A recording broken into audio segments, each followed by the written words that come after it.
عزت بھی بخشیں اور حوصلہ بھی، اور اس کو اونچائیوں تک لے کے جائیں۔ میں ان شکر گزار ہوں۔ باقی میں تمام ممبران کو سلام پیش کرتی ہوں، اور یہاں پہ جتنے بھی حضرات تشریف رکھتے ہیں ان سب کو میرا سلام۔ لیکن میری طرف سے ایک معذرت قبول کیجیے گا کہ ہوئی تاخیر تو کچھ اسباب تاخیر بھی تھا، کیونکہ میں 3 بجے جب گھر سے نکلی ہوں تو اتنی شدید بارش اور اتنا شدید رش کہ مجھے رستے میں 2 گھنٹے لگ گئے، جس کے لیے میں معذرت خواہ ہوں، تو پلیز مجھے معاف کر دیجیے گا۔ اور یہ ہے کہ آج کا جو موضوع ہے، ظاہری بات ہے کہ دنیا میں ہر طرف سے جنگ ہے، اور اللہ نہ کرے کہ تیسری ورلڈ وار بھی چل سکتی ہے، لیکن ہم دعا کریں گے کہ اللہ تعالیٰ اس سے ہم سب لوگوں کو، بلکہ پوری انسانیت کو اپنے امان میں رکھے، پاک پروردگار۔ آج کا جو موضوع ہے، خوف کی فضا اور انسان کا مضطرب ذہن، عالمی حالات کے تناظر میں اس کا عملی حل۔ موجودہ عالمی منظرنامہ، جس میں مشرق وسطی کی کشیدگی، بڑی طاقتوں کے باہمی تناؤ اور توانائی کے بحران جیسے عوامل شامل ہیں، ترقی پذیر ممالک خصوصاً پاکستان کے لیے پیچیدہ صورتحال پیدا کر چکا ہے۔ پیٹرولیم کی مصنوعات کی قیمتوں میں اضافہ، سیاسی بے چینی اور معاشی دباؤ نے نہ صرف روزمرہ کی زندگی کو متاثر کیا ہے، بلکہ ایک ایسی اجتماعی فضا بھی تشکیل دی ہے جس میں خوف، بے چینی، ذہنی اضطراب اب عام ہوتا جا رہا ہے۔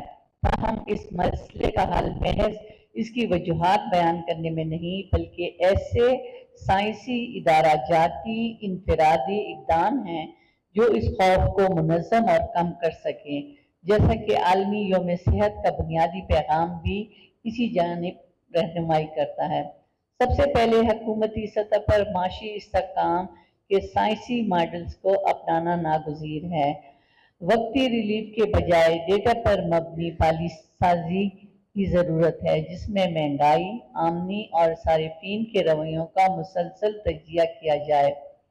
حکومت کو متبادل ذرائع، جبکہ توانائی کے متبادل ذرائع جیسے سولر، ونڈ انرجی میں سرمایہ کاری بڑھا کر ایندھن پر انحصار کم کیا جائے۔ اس طرح نہ صرف معاشی دباؤ کم ہوگا، بلکہ خوف کی وہ بنیاد کی وجہ بھی کم ہوگی جو غیر یقینی قیمتوں سے جڑی ہوئی ہے۔ دوسری اہم جہت اور ادارہ جاتی ذہنی سطح پر ذہنی صحت کی پالیسی کا حصہ بنانا چاہیے۔ عالمی یوم صحت کے پیغام کے مطابق صحت صرف جسمانی نہیں بلکہ ذہنی سکون کا نام ہے۔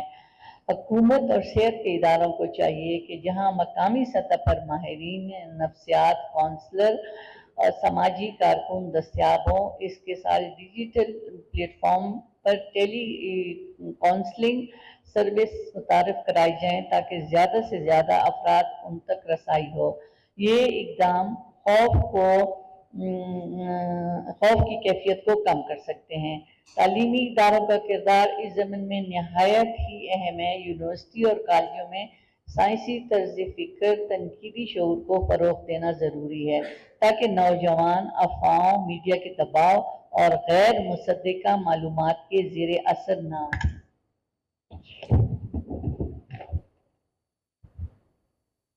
سائیکلوجیکلی اور میڈیا لٹریسی کو نصاب کا حصہ بنایا جائے۔ اس سے طلبہ نہ صرف حالات کا بہتر تجزیہ کر سکیں گے بلکہ اپنی ذہنی کیفیت کو بھی متوازن رکھیں گے۔ نجی شعبے اور کارپوریٹ اداروں کو بھی اس مسئلے کے حل میں شامل ہونا ہوگا۔ کام کی جگہ پہ لچکدار اوقات، ذہنی صحت کے لیے معاون ماحول فراہم کرنا ضروری ہے۔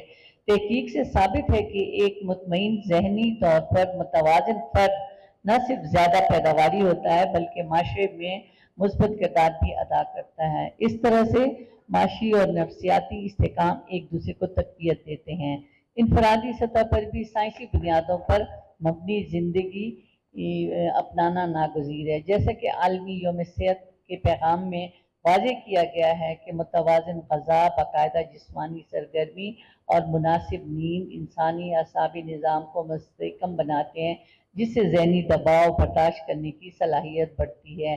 اس کے ساتھ ہی ڈیجیٹل ڈیٹاکس ان کے لیے مؤثر ثابت ہوتے ہیں۔ یہ محض روایتی مشورے نہیں بلکہ یہ سائنس تحقیق نے ثابت کیا ہے کہ جو اضطراب کو کم کرنے میں مدد دیتے ہیں۔ کمیونٹی سطح پر سماجی تعاون کے نیٹ ورکس کو فعال کرنا بھی ضروری ہے۔